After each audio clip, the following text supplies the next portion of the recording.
انسان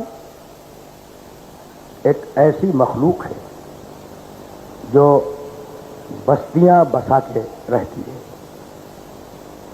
انسان ایک ایسا جاندار ہے جو تنہائی پسند نہیں کرتا. اپنے جھنڈ سے بچھڑا ہوا بھیڑیا اپنی زندگی گزار سکتا ہے. اپنی ڈار سے الگ ہونے والا ہرن اپنی زندگی گزار سکتا ہے، لیکن اپنے معاشرے اور اپنے خاندان سے کٹ کے رہنے والا انسان زندہ نہیں رہ سکتا. اپنے معاشرے اور اپنے خاندان سے کٹ جانے والا انسان زندگی نہیں گزار سکتا. یہی سبب ہے کہ جب اسلام نے، رسول اسلام نے انسانیت کے حقوق معین کیے تو ایک قوم کا دوسری قوم پر حق کیا ہے اس پر گفتگو کی. ایک فرد کا دوسری فرد پہ حق کیا ہے اس پر گفتگو کی. بھائی عجیب مرحلہ فکر ہے. اور توحید میں ذرا سا وقت لوں گا. ایک ملک کا دوسرے ملک پر حق کیا ہے، اسلام نے اور رسول اسلام نے اس پر گفتگو کی. خاندان میں ایک رشتہ دار کا دوسرے رشتہ دار پر حق کیا ہے بڑی تفصیل کے ساتھ قرآن نے بھی گفتگو کی، پیغمبر اکرم نے بھی گفتگو کی. تو اب تم بتاؤ، میں کیوں بتاؤں کہ دنیا کا سب سے پہلا رشتہ کون سا ہے؟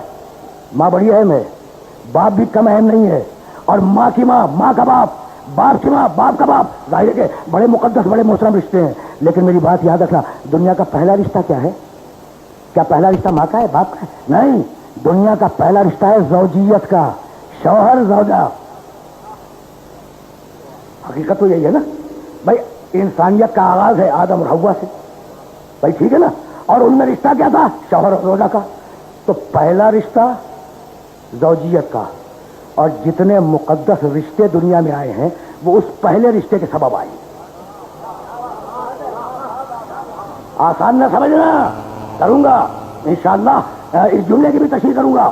اور شاید اگر زمانے نے مہلت دی تو اگلی تقریروں میں کروں گا، لیکن اس مقام پہ روک رہا ہوں. پہلا رشتہ زوجیت کا، شوہر زوجہ.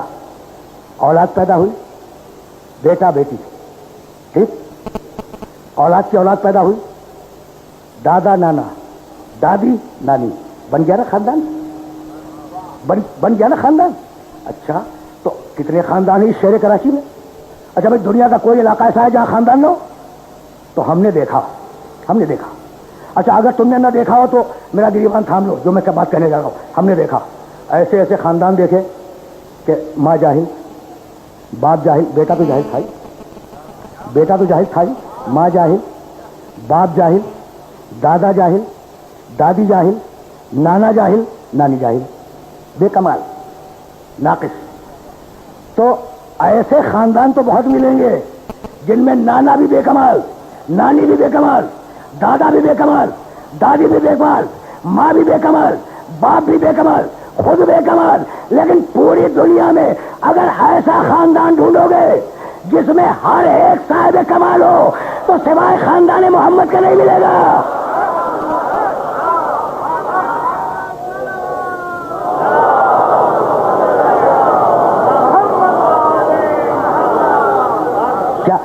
کیا کمال کا خاندان ہے، کیا کمال کا خاندان ہے. اب ایک چھوٹا سا واقعہ آپ نے سننے والوں کو ہدیہ کرتا چلوں. ضرورت ہے کردار آل محمد کو سمجھنے کی، ضرورت ہے. بھائی ایک ہی خاندان ہے جس میں کوئی رشتہ کمال کے بغیر نہیں ہے. ایک خاندان ہے، کل ایک خاندان، کوئی رشتہ کمال کے بغیر نہیں ہے. رسول بیٹھے ہیں، رسول کی گود میں حسین بیٹھے ہیں، رسول کے سامنے علی بیٹھے ہیں. 3 ہے بس. رسول کی گود میں حسین اور رسول کے سامنے علی. اچھا کیا عمر معین کرتے ہیں آپ حسین کی؟ تاریخ میں تو عمر نہیں ہے، اس واقعے میں عمر نہیں لکھی. بھائی اتنی عمر ہے کہ گود میں بیٹھا ہوا ہے تو ہوگا نا 5-6 سال کا بچہ. 4 سے لے کے 7 سال تک کی عمر کا بچہ ہوگا جبھی تو گود میں بیٹھے گا.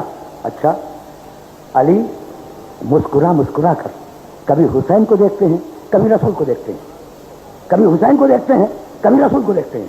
اب علی سے برداشت نہ ہوا، کہنے لگے یا رسول اللہ ایک بات پوچھوں؟ کہا علی پوچھو. کہا یا رسول اللہ حسین میں اور مجھ میں